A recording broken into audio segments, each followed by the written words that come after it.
So let's see what the problem is here today.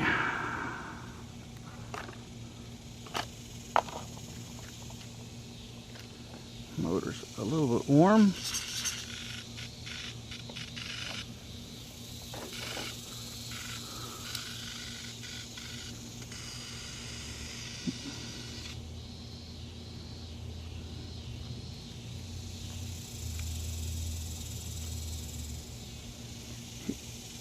I'm gonna guess that the electronic speed controller has thermaled, because it is really hot in there. The motor's pretty hot too. We got something fun going on in the drivetrain again. The rear diff is pretty stiff still. It's doing a pretty good job drifting tonight because that diff is all bound up. I think I'm going to need a new differential already in the rear. I made a post on that about how it was not quite behaving right. You can see when I turn the rear wheel, all four turn. The front wheels, that's that rear diff. It's almost locked up. It's not really locked up, but it's very tight.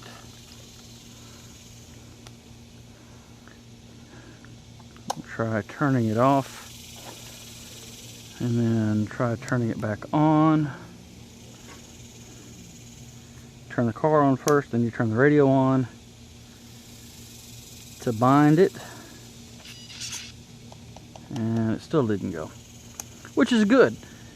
Some vehicles, I remember way back in the day, electronic speed controllers, if they had thermaled out, if you cycled the switch, they would come back to life. It would reset the thermal circuit, which was a bad thing because then you would typically burn them out.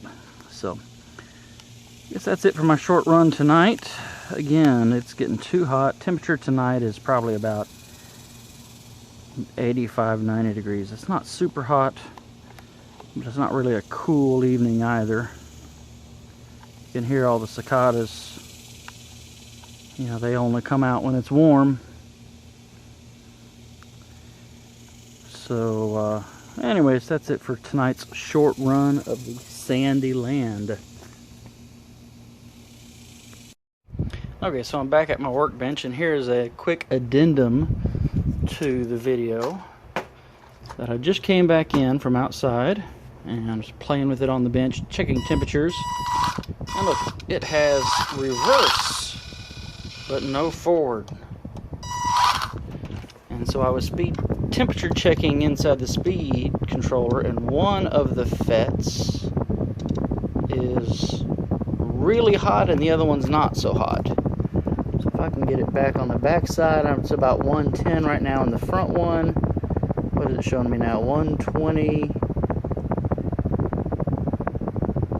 All I'm seeing is about 115 now, but just a minute ago it was showing 140 degrees. I'm just going to kind of pulse the throttle for a second there and see if that'll get that temperature back up again. No, it doesn't seem to be.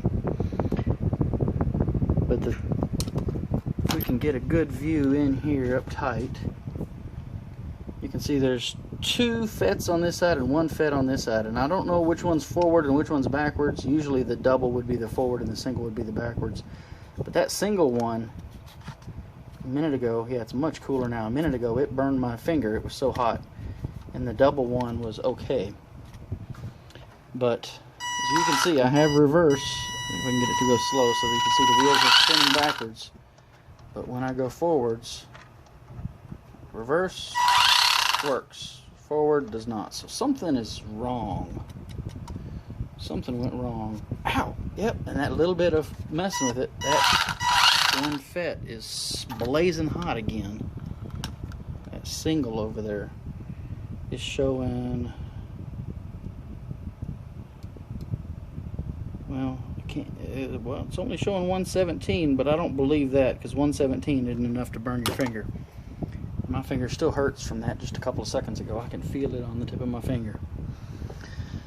So that's where today's run of the Sandyland ended. That was only about 5 minutes of runtime, and something thermaled out. So we'll see if this thing cools off and comes back to life, or if it is dead for real. So that's it for tonight with the Sandyland, it looks like. See y'all guys later.